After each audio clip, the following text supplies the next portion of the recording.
வணக்கண்ணே. ஏன்னா இன்னைக்கு நம்ம பார்க்க போகிறேன் துணிவுல இன்னைக்கு இந்தியாவே தமிழ்நாடு உற்று நோக்கும் வகையில் ஒரு பரபரப்பு சம்பவம் நடக்கிறது. அப்படியா? அதுல பாத்தீங்கன்னா இந்த தாவேக் எம்எல்ஏ தான் இந்த ஆள் பிடிக்க விட இப்ப தாவேக் எம்எல்ஏக்கே அங்க பூஞ்சி கூடி மாதிரி ஒரு செய்தி வருது. நாம இந்தியா உற்று நோக்குதுன்னா நான் கூட இந்த மேகதாது பிரச்சனைக்காகத்தான் மத்திய அரசு தலையிட்டு அப்படி இப்ப சொல்றது உண்மை. இன்னைக்கு பரபரப்பான செய்தினா தமிழக அரசியலில் உச்சகட்ட பரபரப்பு. ஆமா, உச்சகட்ட பரபரப்பு. முதலமைச்சர் விஜய் தலைமையிலான தாவேக ஆட்சிக்கு ஆபத்து. அவர் சொல்லியிருக்காரு, நேற்று என்னமோ சொன்னாரு, ஆட்சிக்கு ஆபத்து வராது, கவிழ்க்க சதி. கவிழ்க்க சதி ஆபத்துனா அது கவிழ்க்க சதி. ஏன் சதினா தாவேக எம்எல்ஏடம் 35 கோடி ரூபாய் பேரம். கொஞ்சம் தலை சுத்துற மாதிரி கிரிக்கெட் சுத்துது. என்னன்னா இது வரைக்கும் ஏன் இந்த மாதிரி செய்திகள்லாம் தமிழ்நாட்டுல சமீப காலங்கள்ல வருது? அது இந்த ஒரு 50 நாட்கள் தானே வருது. அந்த விஷயங்கள் 80-60 ஆண்டு காலம் பேரறிஞர் பெருந்தகை அண்ணா, புரட்சித் தலைவர் எம்ஜிஆர், புரட்சித் தலைவர் அம்மா, கலைஞர் கூட இருந்தாங்க. ஒரு ஆட்சி அமைக்கிற போது ஒரு கிளியர் மெஜாரிட்டி இருக்கும். இந்த சட்டமன்ற தேர்தலுடைய முடிவு பார்த்தீங்கன்னா நடந்து சட்டமன்றத்தில் எந்த கட்சிக்கும் பெரும்பான்மை இல்லை. 108 தொகுதிகளில் விஜய் தலைமையிலான தாவேக கட்சியினுடைய சட்டமன்ற உறுப்பினர் வேணும். அப்ப பெரும்பான்மைக்கு நமக்கு 118 தேவைப்படுது. 10 எம்எல்ஏ தேவைப்படுது. இப்போ மக்கள் என்ன சொல்ல வர்றாங்க, என்ன சொல்லி இருக்கிறாங்க? பீப்புள் மேண்டேட்னு சொல்லக்கூடிய மக்களுடைய அபிப்பிராய முடிவு என்னன்னு தெரியல. ஆனா அந்த 108 தொகுதியில வென்ற விஜய் திமுக கூட்டணியில இருந்தாங்கல்ல, இந்த கல்லாப்பட்டி கூட்டணி, காங்கிரஸ் உள்பட அந்த கூட்டணி கட்சிகளில் தாவேகாவை எதிர்த்து வெற்றி பெற்ற அந்த சட்டமன்ற உறுப்பினர்கள் ஆதரவோடு முதலமைச்சர் அரியணையில அமர்ந்து ஆட்சி செய்யறார். அதோடு அவர் விடல. அவர் பாசையில இந்த கல்லாப்பட்டி கூட்டணி கட்சியை முழுமையா நம்ப முடியாது. எப்ப வேணாலும் போர்க்கடி தூக்குவாங்க. அப்ப நம்ம முதலமைச்சர் அரியணைக்கு ஆபத்து வந்துடக்கூடாது அப்படின்னு சொல்லி அடுத்தடுத்த கட்சிகள்ல இருக்கக்கூடிய சட்டமன்ற உறுப்பினர்களை எல்லாம் ஏதோ ஒரு ஆசை வார்த்தை காட்டி அவங்கள ராஜினாமா செய்ய வச்சு, இது வரைக்கும் காவிரிக்காக சட்டமன்ற உறுப்பினர்கள் ராஜினாமா செஞ்சிருக்காங்க, பாராளுமன்ற உறுப்பினர்கள் ராஜினாமா செஞ்சிருக்காங்க. தமிழ்நாட்டின் உரிமை காப்பதற்காக சட்டமன்ற உறுப்பினர்கள் ராஜினாமா செஞ்சிருக்கிறாங்க. தமிழ் இனத்திற்காக, தமிழ் உண்மைதான், தமிழ் மண்ணில் அது உண்மைதான். இதெல்லாம் பார்த்திருக்கு. அது தலைநிமிர்ந்து தமிழ்நாட்டில் இருந்திருக்குது. மக்களால் தேர்ந்தெடுக்கப்பட்ட அந்த பதவியை கூட தமிழ்நாட்டின் உரிமைக்காக கூட எய்ம்ஸ் மருத்துவமனைக்கு இங்க வரணும்னு சொல்லி கூட நான் அமைச்சர் பையன் கூட சொன்னீங்க. நீங்க அமைச்சர் இருக்கும்போது கூட அது உண்மைதான். இந்த எய்ம்ஸ் மருத்துவமனை மதுரைக்கு கிடைக்கணும். அது உண்மையான அந்த மக்கள் மீது உள்ள அக்கறையின் காரணமாகத்தான் அதை முதலமைச்சர் எடப்பாடி கவனத்துக்கு கொண்டு போனோம். அவரும் அதுக்கு இசை மத்திய அரசு அழுத்தம் கொடுத்து மதுரையில இன்னும் 100 ஆண்டு 1000 ஆண்டு ஆனாலும் அந்த மருத்துவமனை இந்த பகுதி மக்களுக்கு 2.5 கோடி மக்களுக்கு இது பயனா இருக்கு. ஆமா, அப்படித்தான் நம்ம மக்கள் கொடுத்த அதிகாரத்தை மக்களுக்கான திட்டங்களுக்காக ராஜினாமா செய்வோம். மக்கள் உரிமைக்காக, திட்டங்களுக்காக, எதிர்காலத்திற்காக சொல்லுவோம். ஆனா இப்ப நடக்கிறத பார்த்தா விஜயின் முதலமைச்சர் பதவியை காப்பாற்றுறதுக்காக மக்களால் தேர்ந்தெடுக்கப்பட்ட பிரதிகள் அடுத்தடுத்து ராஜினாமா என்ற அதிரடி செய்தி. அது அப்போ மக்களை காப்பாடுற விஜயை காப்பாற்றுன்றீங்களா? நான் எப்படி சொல்றது? அதாவது நீங்க உங்க பாஷையில சொல்றீங்க, நான் ஒரு 15 ஆண்டு சட்டமன்ற உறுப்பினராக இருந்தேன், 10 ஆண்டு அமைச்சராக இருந்தேன், 5 ஆண்டு சட்டமன்ற எதிர்கட்சி துணைத் தலைவராக இருந்தேன். அந்த அரசியல் நாகரிகத்தின் எல்லையை தாண்டி நான் பேச முடியாது. அவே இது இது இப்போ இது ஒரு புறத்தில் நடந்துட்டே இருக்கா. இது அன்றாட செய்திகள் தான். ஒரு புறத்துல மின்வெட்டு இருக்குது, ஒரு புறத்துல மேகதாது பிரச்சனை, ஒரு புறத்துல முல்லை பெரியாறு பிரச்சனை, ஒரு புறத்துல மீனவர் பிரச்சனை, ஒரு புறத்துல வந்து நிதி கிடைக்கல, ஒரு 100 நாள் வேலை திட்டம் கிடைக்கல, ஒரு புறத்துல வந்து விவசாய பயிர்க்கடன் தள்ளுபடி போராட்டம், இத்தனையும் நடந்துகிட்டு இருக்கு. இன்னொரு புறத்துல இது வந்து தலைப்பு செய்திகளா வந்துகிட்டே இருக்கு.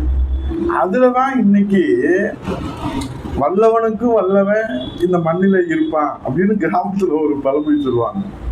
தாவேகா எம்எல்ஏ ஊத்தங்கரை நினைக்கிறேன், அவர் எம்எல்ஏ ஒரு பரபரப்பு புகார் ஒன்று சொல்லியிருக்கிறார். கிருஷ்ணகிரி மாவட்டம் ஊத்தங்கரை தொகுதியில் இருக்கக்கூடிய தாவேகா எம்எல்ஏ டாக்டர் இளையராஜா திருநாவுக்கரசர் என்பவர் மீது ஒரு புகார் கொடுத்திருக்கிறார். இந்த மாதிரி நான் சொல்றபடி கேட்கணும், சபாநாயகர் மீது நம்பிக்கை ஒரு தீர்மானத்தில் வந்து தாவேகாக்கு எதிராக நீங்க வந்து வாக்களிக்கணும், முடிஞ்சா தாவேகாக்கு கட்சியை விட்டு வரணும். நீங்க அப்படி செயல்பட்டீங்கன்னா ஒரு 35 கோடி ரூபாய் தரேன்னு சொல்லி என்னை தொடர்ந்து தொலைபேசியில மிரட்டுறாரு. நான் வந்து விஜயுடைய உண்மையான தொண்டன் அப்படின்னு வந்து ஒரு புகார் கொடுத்துருக்காரு. இப்போ அவரை திருநாவுக்கரசுன்றவரோட சேர்த்து ஒரு கைது செஞ்சிருக்கிறாங்க.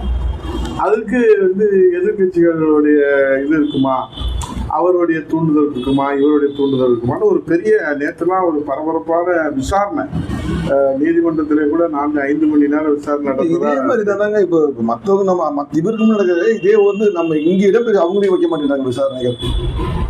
அது வந்து அதான் சொல்றேன்ல, ஆளுங்கட்சி எம்எல்ஏவே தூக்கிட்டு போகிறாங்கன்னா, ஆமா அவங்க வந்து ஏன் அவங்க எல்லாம் அந்த பேரம் நடந்திருக்குதுன்னா அதை பத்தி இப்ப தமிழ்நாட்டு மக்கள் சிந்திக்கணும்.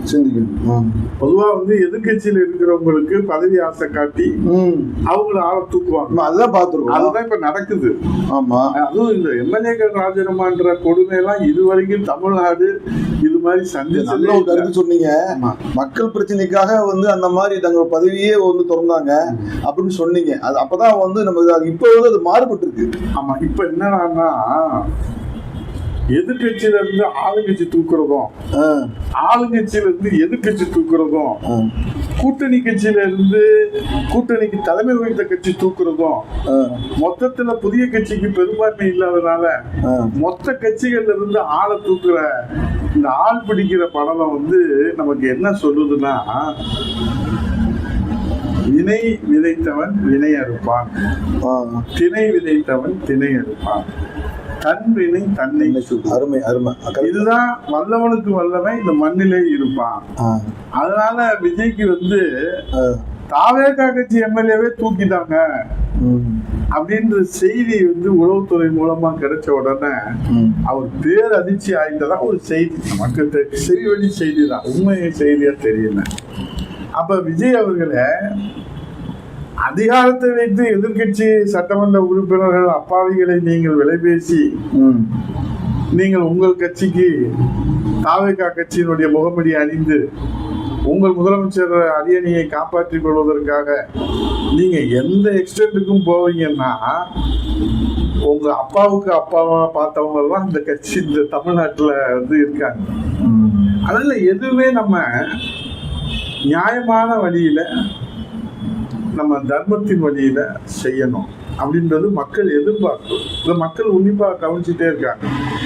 ஆகவே விலை பேசும் இந்த அரசியலை விஜய் அவர்கள் எண்டுக்காக போடுவாரா, இதுதான் துள்ளி வருகிறது வேண்டுல நம்மளுடைய எதிர்பார்ப்பு, மக்களுடைய எதிர்பார்ப்பு. இல்லைன்னா அதற்குரிய விலையை விஜய் அவர்கள் கொடுக்க வேண்டியிருக்கும். அதுதான் இது முதல் புள்ளி, தீப்பொறி. நீ அடுத்த செய்திலாம் இது பார்க்கும்போது வடநாட்டுலதான் இந்த மாதிரி சம்பவங்கள் ஊழல். இன்னைக்கு தமிழ்நாடை பார்த்து, தமிழ்நாடுன்றது வந்து ஒரு விழிப்புணர்வான வாக்காளர்கள். நீங்க எப்பயுமே தீர்ப்பு பார்த்தீங்கன்னா கன்னியாகுமரியிலிருந்து சென்னை வரைக்கும் ஒரே மாதிரி இருக்கும் தீர்ப்பு. இவங்கதான் ஆட்சி ஆளணும்னு சொன்னா அது கிளியர் மெஜாரிட்டி இருக்கும். அப்ப இது கிளியர் மெஜாரிட்டி இல்லை அப்படின்னு சொன்னாலே மக்கள் தீர்ப்பளிக்கிறதுல ஒரு தடுமாற்றம் இருந்து. நீங்க கூட வாக்கு வந்து நீங்க அடிக்கடி சொல்லுவீங்க 35% தான் வாக்கு, 60% எதிர்ப்பாக நீங்க அடிக்கடி இந்த கருத்தை நீங்க சொல்லுவீங்க. நீங்க இடத்துல புலி நீங்க அது பாட்டுக்கு எடுத்துல இப்ப கிளியர் வந்து மெஜாரிட்டி கொடுக்காதனால இப்ப வாக்களித்த மக்களுக்கு ஒரு தடுமாற்றம் இருப்பதை நம்ம பார்க்க முடியுது. இப்ப ஆட்சி நடத்துறதுல விஜய் அவர்களுக்கும் அந்த தடுமாற்றம் இருக்குது. ஆகவே அவர் எந்த முறையை எடுத்தாலும் அது ஜனநாயக முறையிலே அவர் கையாண்டால் அவரை மக்கள் வாழ்த்துவார்கள். இல்லை என்றால் அவருடைய அரசியல் வாழ்வுக்கு கேள்விக்குறியாகும் என்பதை துள்ளி வருகிற வேலையிலே எச்சரிக்கையாக அல்ல, விளக்கமாக சொல்லி இந்த சொல்லி வருகிற வேலை கைபேசி வைத்திருக்கிற அத்தனை பேரும் பார்த்து பலனடைந்து ஆதரவு கொடுக்குமாறு வேண்டி நன்றியோடு சொல்லி வருகிற வேலை இன்றைய விவாதத்தை நிறைவு செய்கிறோம். நன்றி, வணக்கம்.